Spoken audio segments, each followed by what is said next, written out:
لوگ کہتے ہیں نا ترقی چاہیے، کامیابی چاہیے، برائٹ فیوچر چاہیے. خدا کی قسم جس کے ماں باپ اس سے راضی ہیں نا، جس کے ساتھ ماں باپ کی دعائیں ہیں، اس کو پھر ترقی سے کوئی نہیں روک سکتا. اس کے بیڑے پار ہی ہونے ہیں. اور ساری دنیا واہ واہ کر رہی، ماں باپ پریشان ہے، وہ برباد ہی ہونا ہے. ماں باپ کو تنگ نہ کرو، بالخصوص ماں کی قدر کرو. ماں کا کوئی نیبل بدل نہیں. اور یہ دعا دے دے تو بندہ کدھر پہنچ جاتا ہے. اچھا پھر آج کل ایک اور ٹرینڈ چلا ہے، کسی بھی طرح کا زندگی میں مقام بڑھ گیا نا، مشہور ہو گیا، اب وہ ماں باپ پر بھی روب جما رہا ہوتا ہے. پتہ نہیں میں کتنا بڑا آدمی ہو گیا ہوں، اب میں آپ کی خدمت کہاں سے کروں گا بھائی، ٹائم ہی کہاں ہے میرے پاس. ان کو کبھی یہ روب مت جمانا. ارے آج اگر کچھ بن بھی گئے ہو نا، یہ انہی کی دعائیں تھیں، اور ان کو کہہ رہے ہو بڑا آدمی ہو گیا. حضرت موسیٰ کلیم اللہ علی نبینا علیہ الصلوۃ والسلام، کتنا بڑا مرتبہ ہے. اور آپ نے ایک بار اللہ کریم کی بارگاہ میں عرض کیا، مولا مجھے جنت میں اپنا پڑوسی دیکھنا ہے. ارشاد کیا ہوا کہ اے موسیٰ، جنت میں تیرا جو پڑوسی ہے وہ ایک فلاں علاقے کا کسائی ہے.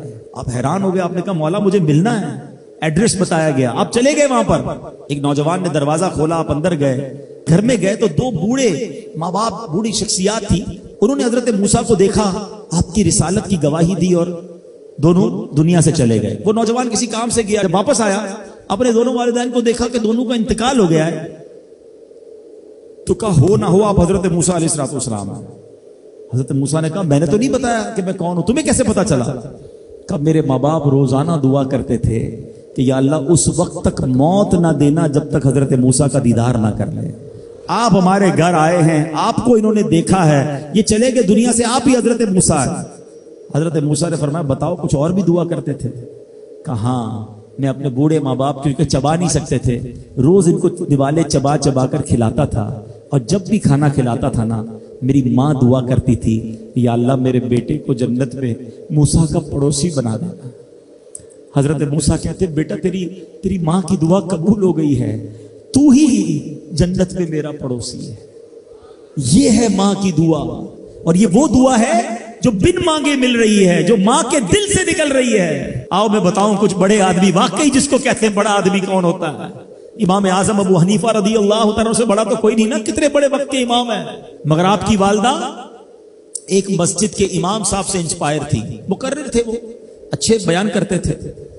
تو آپ کو وہ کہتی کہ جاؤ وہ امام صاحب سے مسئلہ پوچھ کے آؤ. خود مفتی اعظم ہیں، امام ہیں کروڑوں حنفیوں کے. ماں کو یہ نہیں کہا کہ ماں پتہ نہیں میں کتنا بڑا مفتی ہوں، تم مجھے مسجد کے امام کے پاس بھیج رہی ہو. آج تو یہ ڈائریکٹ جواب دے دیتے ہیں نا، مجھے پتہ نہیں میں کون ہوں، مجھ سے بحث کر رہی ہو، اتنی کتابیں پڑھی ماں، تم نے تو پڑھا ہی کچھ نہیں. ابو جان آپ کو دنیا کا کیا پتا، مجھے پتا ہے. سنو امام اعظم، یہ ایسے نہیں بنتے بڑے لوگ. ماں کو کہتے ٹھیک ہے ماں، مسجد کے امام کے پاس جاتے، اس مقرر کے پاس جاتے. وہ کہتا حضور آپ مجھ سے مسئلہ پوچھنے آئے، آپ دنیا کو مسئلے بتاتے ہیں. کہ کیا کروں، ماں نے بھیجا ہے. کہ حضور جو آپ بتا رہے ہیں مجھے آپ ہی مسئلے کا جواب بتا دیں، وہی میری طرف سے ماں کو بھی بتا دیں.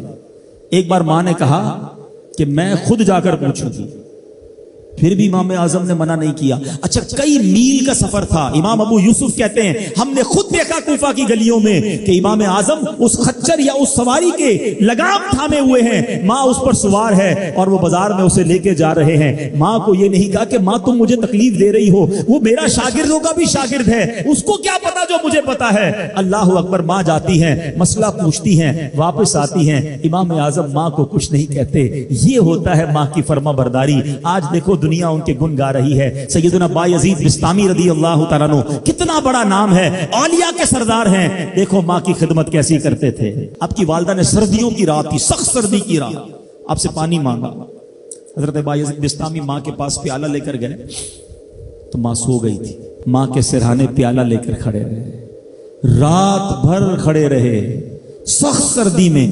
پانی تھوڑا سا آپ کی انگلیوں پر گرا تو وہ پانی برف بن چکا تھا. ماں کی آنکھ کھلی، دیکھا بایزید بستامی بستر کے کنارے کھڑے ہیں. کہ بیٹا کیوں کھڑے ہو؟ کہ ماں آپ نے رات پانی مانگا تھا نا، اس لیے کھڑا رہا کہ نہ جانے کب آنکھ کھل جائے.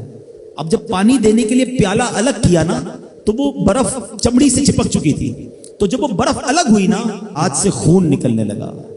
حضرت بایزید بستامی رحمت اللہ تعالی کی ماں نے جب یہ دیکھا نا کہ بیٹا ساری رات کھڑا رہا اور اب اس کا ہاتھ بھی لہو لہان ہو گیا. حضرت بایزید بستامی کی ماں نے پتہ اس رات کیا دعا دی کہتی یا اللہ میں اس سے راضی ہوں، تو بھی اس سے راضی ہو جا۔ دیکھو کیا مقام ملا، اولیاء کرام کے سردار بن گئے۔